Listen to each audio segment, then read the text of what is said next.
rise. The Court of Appeals, Division 1 is now in session.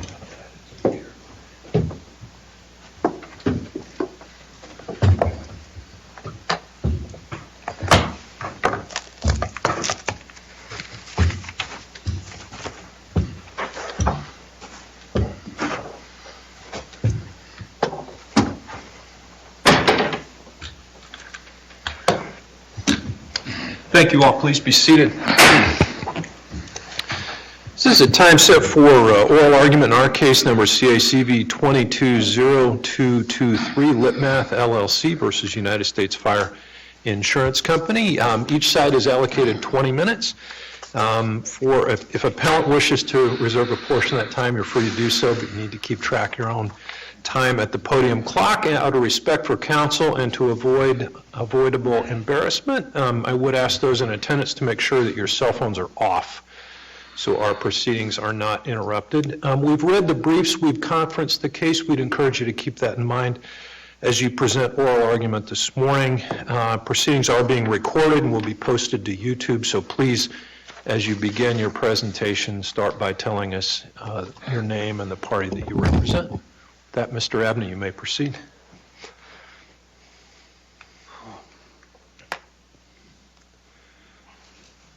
Thank you. May it please the court. My name is David Abney, here today representing Litmath LLC with co-counsel Mike Poli. I'm very pleased to be here for my monthly lesson in humility. This is one of those unusual situations where there's plenty going on here to show that there's genuine issues of fact that should have been, where the trial should have been allowed to reach its culmination. The jury had been considering the case for several days, and then we have the motion for judgment as a matter of law. But we know that from our experts' testimony that there was a $2.1 million figure for the proper repair of the building. We know that Litmath submitted far less than that, and its appraisal was far lower than that. So the experts on the case said this is an example of lowballing. You're offering far less money than the claim is worth. You're not paying it on time. You're forcing. That seems strange to me because U.S. FIC came up with the amount that they thought that was appropriate. Your client disputed that. They followed the procedures set forth in the policy, got a neutral referee to come up with the number that it thought was appropriate. And the things that happened within 30 days, USFIC paid that additional amount. So I'm having a hard time seeing how lowballing occurred here. It's still some $400,000 less than what our expert says the proper amount was. So that is still lowballing. Now, jurors may or may not be impressed with that, but it's still a jury issue for the jury to decide, well, is this an example of lowballing? Did you do a proper investigation? The appraisals actually, over time, got lower and lower from the experts that Litmath was using. So the discrepancy got bigger and bigger. But a jury could say, no, this what you've done here is lowballing, and it's going to be up to us to decide what sort of damages should be awarded for that. The judge... Is it really the amount, or is it what the insurance company did? Because from my reading, they seem to have followed the policy in doing what they were supposed to do. Of course, there was a disagreement about what the particular amount should or shouldn't be, but is that the only matter that determines whether there's good or bad faith?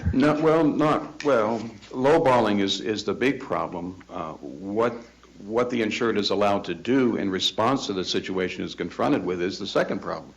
I mean, there was a breach of contract at the point where USFIC is offering such a low amount, presenting such a low amount for the repair estimates and whatnot, At that point, and with a breach of contract under standard contract law, you were allowed to say, you breached the contract, then I'm entitled to go forward and do the best I can on my own. That's standard contract law. But you alleged USFIC gave an amount that was much too low, so according to the procedure and the policy,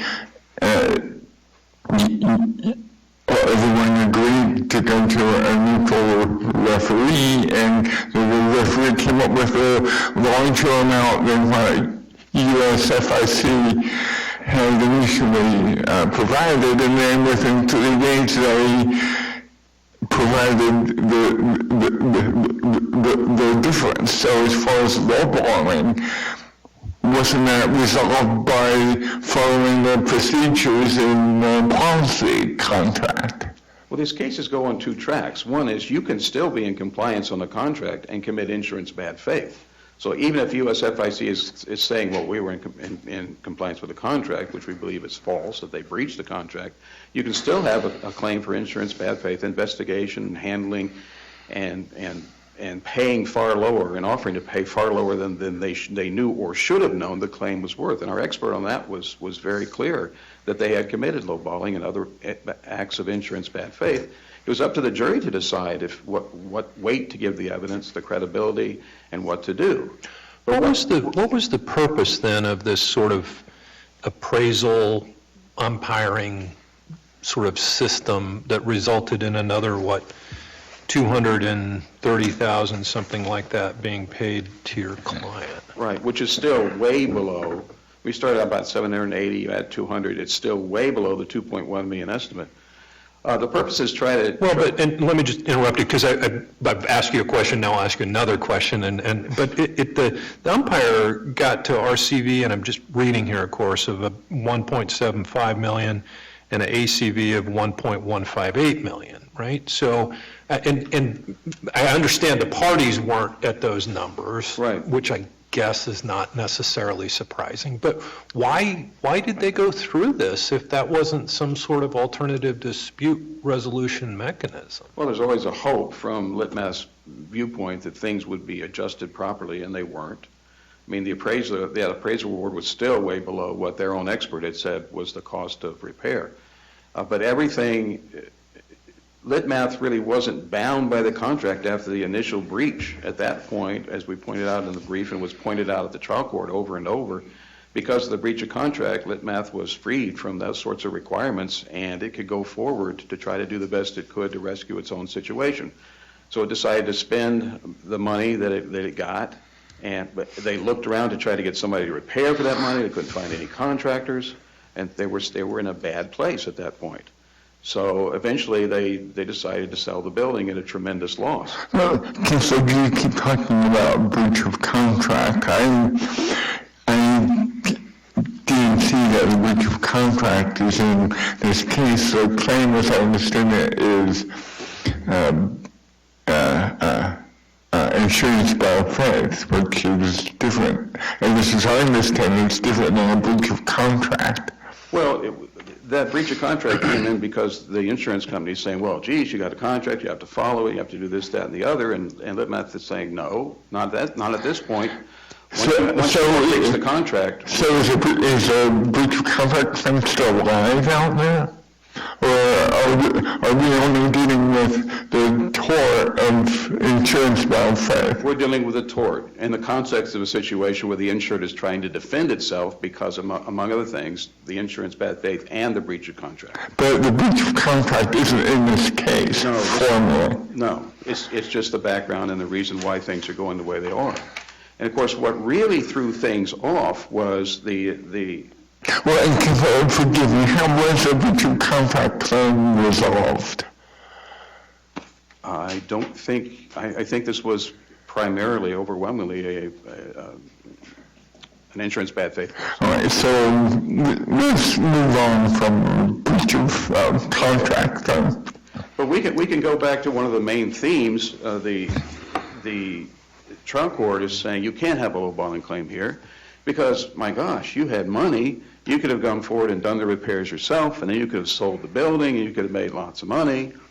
Well, and I'm glad you brought that up, because you got, the ruling, as I understand it, was favorable to your client not to bring the evidence in. Right. And then all of a sudden, your client brings that in. No, and that's not how things went.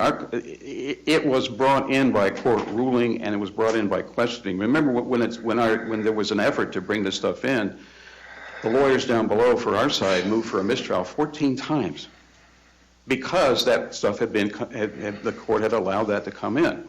But I thought the court had granted the motion in ruling the USFIC to keep the evidence out. No, the ruling on the motion for a motion limited, which was the USFIC motion, as you said, was they wanted to get information about Litmath's ability to pay.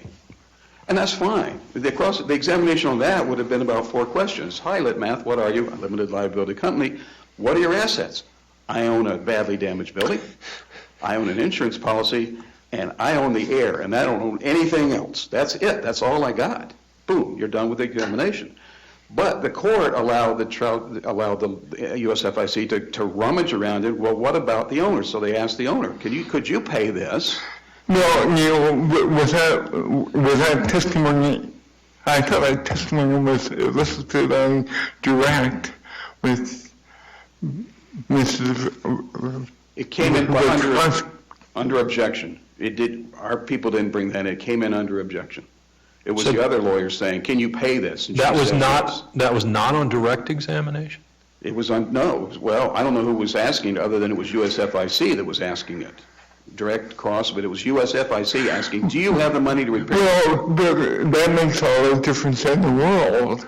Because if it was brought up on direct, then arguably you've waived the issue by opening the door. If it was raised on cross-examination, then you're in a different position. We did not bring that out. They brought that out. It would be, we didn't do it. They did it. I have to stand on what am I reading of the transcript in the record and what I put before the court. Okay. And that's why there were 14 motions for mistrial, because that sort of information was brought in, and it shouldn't have been brought in. It actually, it didn't matter, to get back to basics, nothing about Litmath's assets should have ever been questioned or the subject of any inquiry. You buy insurance because you want to protect yourself. And who cares if you're Donald Trump buying insurance or me buying insurance? That's the purpose of insurance, is to protect you in your time of need. You don't get to inquire, well, aren't you wealthy? Well, but for matters of this appeal, right, whether we can resolve that issue depends on whether, it depends on how it came in and was admitted in court. So if it was admitted, I don't care if you're Donald Trump or a homeless person on the street, if it was brought out on direct, that would tend to show it opening the door. If it was brought out on cross-examination, then the issue is more properly before us. Your Honor, unless I've completely misread the record and the motions for mistrial, it was brought out under an examination from the other side.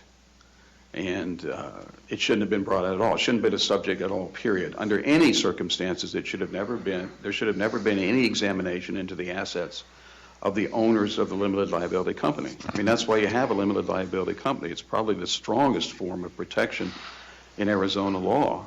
And it's a very specific statute on the point saying that the debts and liabilities and whatnot are those of the company and not of the people who own the company.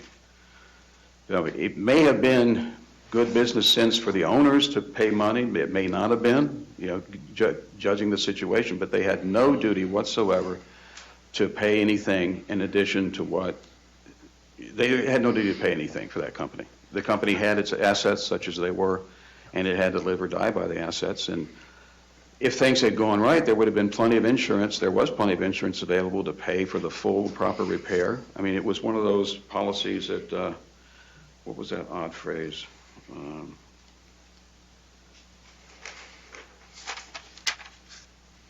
Something like pay like new. When you're doing repairs under this sort of policy, if you have something go wrong with your roof, they put a new roof on. They don't just bring it up to the level it was just before the hailstorm. If there's something wrong with the cooling towers, they pay for new cooling towers. They don't just pay to have them repaired to the condition they were. But Mr. Abney, I want to go back to the objections that you said were made. Can you point to us in the record where those were? Were they at trial during questioning, or are you saying that they were, through the motions for mistrial? Where are you saying the objection was made? well, if I may reserve my time, as soon as I stand up to do my rebuttal, I will hunt through my opening brief and point that out to you. Thank you. Yeah, Counselor, seems like the critical transcript would be within the 30th, and the page would be 101 and 102. Okay, well, I'll check my opening brief. I think I got everything in there, but the sheer terror of being here always makes my mind go a little bit slow. Sure. Understand. I will, if I may, resume my seat. I will reserve my time. Very well. Thank you. Thank you. Mr. Hutchins. Thank you very much. Jeff Hutchins and Gina Sluga for the United States Fire Insurance Company. It's a pleasure to be in front of you today. Thank you for your time. I think I will start with a little bit of a response to some of Mr. Abney's arguments today. The discussion of the personal wealth of the Wachowskis was on direct examination. And I have the site right here. It's Mrs. Wachowski's direct testimony, trial date 2, page 105. That's November 30th, 2021. These were the questions that were asked to Mrs. Wachowski. By whom? By Mr. Poley. Okay. So the defendant wants to know why Litmath didn't put its own money into this building and make the repairs on its own. Did Litmath have the financial wherewithal to do so? New question, also by plaintiff's counsel. Did you and your husband have the independent financial wherewithal to have loaned money to Litmath in order to make the repairs to the building? New question, also from plaintiff's counsel at trial. Would that have hurt your family at all financially if you would have loaned the money? It is waived. These were asked directly by plaintiff's counsel. Was there any kind of objection? We did not object because we wanted to walk through that open door, Your Honor. That's what we wanted to do. So from U.S. Fire's position, all this discussion is a red herring. They waived it. We were allowed on cross to ask questions within the scope of direct examination. It's that simple from U.S. Fire's position.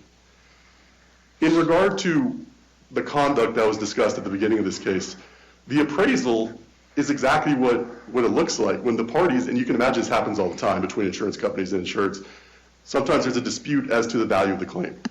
The appraisal is the process where you get a referee, the umpire, and you each come up with an appraiser, and U.S. Fire stayed out of that position because the insured's numbers for cost of repair had changed so frequently over the life of this claim. In July of 2012, U.S. Fire, through its independent adjuster, Engel Martin, provided its cost of repair. That stayed the same the entire case. Litmath's position, it changed quite frequently. They had Mr. Skipton as a public adjuster. Litmath fired him. They had the Greenspan company as their public adjuster. They came forward with a $3.6 million cost of repair estimate. Litmath fired the Greenspan company. Mr. Skipton came back in. He had a new cost of repair at a little over $3 million, $3,026,275. There was an error in that cost of repair. So in September of 2014, Mr. Skipton provided a new cost of repair. That number was $2,355,000. And at appraisal, they came forward with another cost of repair. That was about $2.1 million. The umpire's decision, whether the insured liked it, whether the carrier liked it, it didn't matter. We lived by it. We paid the additional $236,000, and that was the end of the breach of contract claim. So when U.S. Fire moved for summary judgment on the breach of contract, at oral argument, Litmath said, yeah, this is moot. After payment of the appraisal award, breach of contract's gone. It's just bad faith going to trial. So that's kind of the background of that. Really, ultimately, when I read this briefing, what I see is there's a lot of discussion of RCV, replacement cost value. And that's ultimately kind of where Judge Cooper went with her Rule 50 motion too. She said, you know, the conduct, you guys disagree on the conduct, but I'm going to grant this Rule 50 motion on causation, because U.S. Fire didn't cause Litmath any damages. That's where she went in her rulings, and we agree. To get RCV, the R, you have to replace the property that's been damaged. Litmath never did that. Litmath received an ACV, actual cash value payment, in February of 2013. They sold the property 2 years after that. So they had that money for 2 years before they sold the property. What they do with it? They pocketed it. That's fine. They can do that. They can use the ACV payment however they want to. But you can't have it both ways. You can't say, well, now we want the RCV value. Under the policy, you only get RCV if you replace the property and you start those repairs with the ACV payment. And that's where their case fails, because both their damages models relied on an RCV, on obtaining the RCV. Now, in that regard, A, they never made repairs. They decided on their own conduct, to pocket the money. But B, what they also could have done if they said, hey, $920,000, that's not going to be enough for this. We've got a cost of repair of $3.6 million. You start the repairs with the ACV. Their own bad faith expert agreed with this. Charles Miller stated, the testimony from Charles Miller, this was trial testimony day 3, December 1st, 2021, pages 86 to 88. One practice in the industry was for the insured to commence repairs with the ACV payment. Once work was substantially underway, the insured would then receive the RCV holdback to complete that process. Again, Litmath never made repairs. That was the first part of their damages model, is that they were entitled to the RCV payment. They were not. The second part was the loss in value of selling the property sometime in early 2015. But the same analysis applies. Mr. Foley agrees that the same analysis applied on argument the Rule 50 motion on the last day of trial. If Litmath claims they needed that RCV value to get $4.5 million for the property, then they should have made the repairs. They could have started with the ACV payment. They could have used their own funds. They loaned money to the company before. Obviously, they used the ACV payment to Litmath to repay themselves. That's what they did. Was there any risk they would begin repairs with the ACV and then not get the RCV? Well, and that's why U.S. Fire tried to Litmath objected to the motion to compel appraisal. They didn't want to do appraisal. I don't know why, but that would have been the way to get a final determination because the parties were so far apart. U.S. Fire was at $982,000, and Litmath was at a number of figures, millions of dollars higher than that. So when U.S. Fire actually finally had to move to compel appraisal, it was Litmath who objected and said, we don't want to do it. And that resolved, if I heard you right, the breach of contract claim, but the bad faith claim is different than that. Exactly, but here's what would have, that's exactly right. But here's the problem for Litmath. If they would have used that $921,000 ACV payment, when the umpire came down with RCV of $1.755 million, they would have been entitled to that holdback. That's called the RCV holdback. They would have gotten that money from U.S. Fire. But they made a decision to spend that money in another manner. We're talking about 2015. You know, the market wasn't what it is now for real, or was for real estate. And there weren't any data centers in this part of town. It was a part of town that was struggling back in 2015. And counsel, let me ask you, and then I want to get back to the motion in limine just for a minute. I hear what you're saying on the factual surroundings, sort of what the environment was at the time, the communication along the way, the passage of time. But all of that, when we're talking about causation, sounds pretty facty, right? And we're here on a J-Mall saying, hey, there was nothing for the jury to see. Help me better understand why that was the proper resolution as opposed to submit it to the jury. Absolutely, Your Honor. I thought Judge Cooper did a very good job of this in her ruling. To avoid J-Mall, Litmath needs to produce evidence showing UFC did three things: unreasonably investigated, evaluated, or processed Litmath's claim. 2, either knew it was acting unreasonable or acted with such reckless disregard that such knowledge may be imputed to it. And 3, caused Litmath's alleged damages. Nothing U.S. Fire did caused their damages. U.S. Fire didn't do anything that made them sell the property. They sat on that ACV payment for 2 years without making repairs. If it's the RCV that they needed to make that property worth $4.5 million, then they could have started the repairs with that ACV payment in February of 2013. Plenty of time. Let me follow up briefly then on the motion in limine. So going back to the topic that you started with, if I recall correctly, the motion in limine said, hey, effectively had the court ruling, I should say, if Litmath shows evidence that it didn't have financial wherewithal to make repairs, that will open up the door to allow on cross-examination that its members had sufficient assets to do so. Now, that could be misconstruing or misrecalling that, but that doesn't quite seem right to me if that's fairly presented on this appeal. One of U.S. Fire's concerns before trial was that plaintiff would show up, and this is kind of what they tried to do, and they would say, not Litmath, but Mr. and Mrs. Wachowski are immigrants. This is an immigrant success story, and don't use the court, trying to personalize the claim for the Wachowskis. We were worried that they would get up there and say, yeah, we didn't have the money to make the repairs, which of course wasn't true.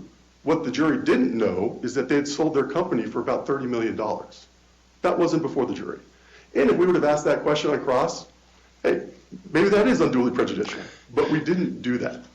And what Mrs. Wachowski testified to in response to those questions on direct examination was, yeah, $900,000, it's just not going to be enough to make these repairs.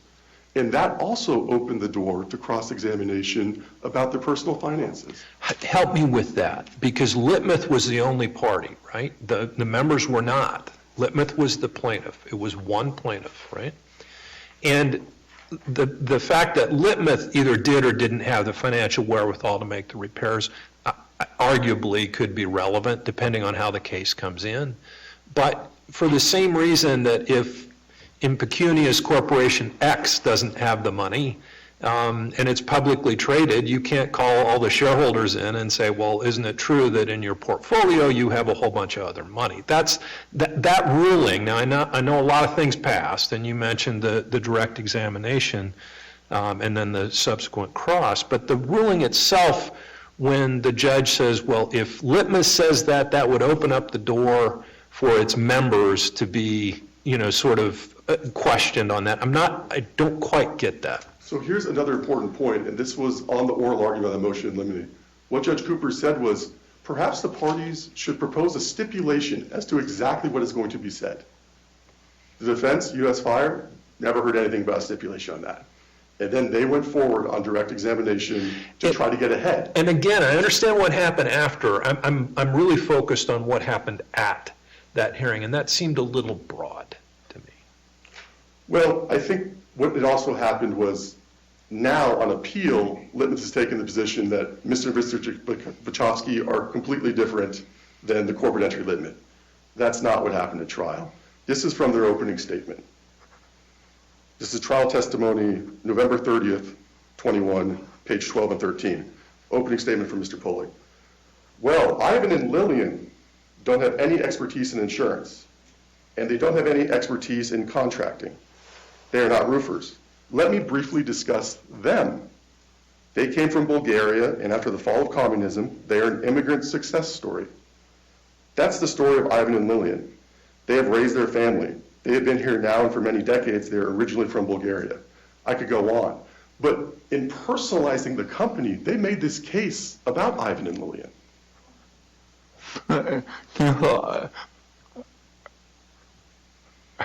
Assuming for purposes of our discussion today that Judge Cooper's ruling was too broad, how does that affect the issues before us? Well, I also don't think it was too broad for one other reason. We didn't want any testimony from Mr. or Mrs. Lachowski that might mislead or confuse the jury. And if they came forward and did what they did at trial and just said, this money is not enough, well, then we should be able to cross-examine on if they had enough money to, as another source of income, to assist with the repairs, even while the ACV payment was being used. And because of that, we thought it opened the door to additional cross-examination, that it wasn't going to break their bank. They weren't going to have to empty their bank accounts to find another way to complete these repairs if necessary. But ultimately, I don't think that really matters, because as Mr. Skipton testified, and as their bad faith expert, Mr. Miller, testified, a common practice in the construction industry is to start with the ACV payment and move forward from there. Litmath never did that. U.S. Fire just did not cause their damages. And that's ultimately how Judge Cooper ruled. So the testimony, assuming it should not have come in, didn't prejudice anyone? No, particularly because plaintiffs asked about it on direct examination of their own witness. It's been waived in U.S. Fire's opinion. Now, I see I'm down to 4.5 minutes as well. Unless the court has more questions for me, I'll reserve my time. Actually, I don't think there's a cross appeal, so this is your time, and there's... Well, like I said, the bottom line for this is U.S. Fire did not cause their damages. When you look at the policy requires that the ACV payment be used to get the RCV payment. It's page 51 of their opening brief where they said all Litmath needed was the RCV value of this claim, and they would have sold the building for $4.5 million. So because of that, U.S. Fire didn't stop them from doing anything. We paid the ACV that we thought was reasonable. When there was a dispute, we initiated the appraisal process, and at the end of the appraisal process, we owed $236,000 and it was paid. But that was it. U.S. Fire did not cause their damages, and Judge Cooper's rulings were proper. Thank you, Your Honor. Thank you, Counsel. Mr. Abney, rebuttal. Yes, thank you, and I've got a lot to cover in 5 minutes. And Time goes quickly. yes, to answer your question, I thought I quoted this, but actually the other side did. If you take a look at the answering brief on page 10 of the answering brief, it talks about the questions that we ask of Lillian Wachowski. We ask her about did Litmath use the money, the $921,000, and we ask her about whether Litmath was forced to sell the property. She said for only $1.33 million instead of the bigger figure. Then, the next sentence, accordingly, on cross-examination, USFIC elicited additional information. And that's when you get the questioning. It says, under questioning. She admitted Litmath could have repaired the property, but had chosen not to do so. She testified that just a few years before the hailstorm, she and her husband had done very well selling their business, Abacus America, and as a result, they could have spent $3 million to repair the property. It would not have been a problem. They could have used their personal wealth, personal property. On cross-examination. But it doesn't make any sense. None of this makes any sense. There was no door opened to try to get to the assets. But I think my question was, where in the record does it show your objection? Because you said that you guys objected. Yes. And I just want to make sure I'm clear on where in the record it demonstrates that you're referring to. A good compilation of objections is in the reply brief, the first full paragraph. It says, despite repeated objections and despite the promised motion for retrial, USFIC lawyers were allowed to ask these questions, and it just has a whole string of citations to the record here, exactly where we objected, exactly where the mistrial motions were made. That's But we on objected page- to it over and over. Page 12 of your reply. Mr. Page 12 of the reply. Thank But you. we objected to it or before the trial got started, and in the early phase, over and over, they kept saying, you can't do this. They're saying you opened a door, but as Judge Thumma indicated, you opened the wrong door. The only door you can open is, well, Litmath, did you have any assets? An easy examination on that, very short. You don't get to go into what the owners of the property have. Nobody opened the door from our side of that. They jumped on that in cross-examination because the trial court let them do that despite objections over and over, repeated objections, despite motions for mistrial. I've never seen a trial, well, you probably have, but I've never seen a trial where on one issue you get 14 motions for mistrial on the same day, on the same issue, over and over, and nothing works. You just can't stop this. The judge had it in her mind that there can't be lowballing here, there can't be lowballing bad faith, that the insurance company couldn't have done anything wrong because the owners of the entity that owned the building could be tapped for the money. They could come up with the money and pay for it. But that's not how insurance works. We never opened any door like that. But even if we had opened the door, suppose we didn't make timely, proper objections. We're talking about a Rule 60 motion for judgment as a matter of law. The judge knew, because of the repeated objections, and especially in the argument on the motion for judgment as a matter of law, was a very, very heated argument. I quoted parts of it. I mean, it was a lot of emphasis on both sides, to put it mildly. And the counsel for Litmath is saying, you can't do this. This is not right. You're not allowed to consider the wealth of the owners of the company. And the judge is saying, I can. But there's no support for that in the law anywhere. You're not allowed to delve into the assets of the insured when the insurance company is being accused of insurance bad faith. Because how often, I mean, we get rid of a lot of insurance bad faith cases. If the argument is that the company didn't have enough money to do the repairs, when the principals of the company did, that can mislead the jury. But the jury's gone at this stage. I mean, the judge has wiped out the case. So let's consider this afresh from the viewpoint of a judgment for a motion for judgment as a matter of law. We're looking at things fresh. What can the judge consider? Can the judge consider the assets of Litmath? Sure. Can the judge consider the assets of the owners? No way on earth. Not at that point. Whatever happened at trial, whatever door might have been opened to get the evidence in and on the record, it doesn't matter. Because as a judge, you should know, I'm not allowed to look at their assets. I don't care. I've learned that they have assets. I've learned that they could have paid to repair the damage. Well, so what? I've got to flesh that out of my mind. I'm dealing with a motion for judgment as a matter of law. As a matter of law, does that matter? Not one bit.